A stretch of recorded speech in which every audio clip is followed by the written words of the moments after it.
અમદાવાદ નજીક આવેલા સાંતેજ ઇન્ડસ્ટ્રીયલ એરિયાની કેમિકલ ફેક્ટરીમાં ગઈકાલે શુક્રવારે સાંજે લાગેલી ભયાનક આગે ભારે તબાહી મચાવી છે, જેમાં એક શ્રમિક જીવતો ભૂંજાઈ ગયો છે.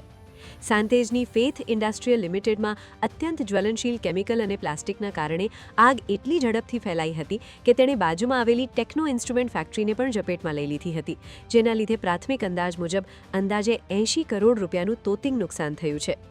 ફાયર વિભાગને શુક્રવારે સાંજે કોલ મળતા જ થલતેજ અને ચાંદખેડાથી કાફલો રવાના કરાયો હતો.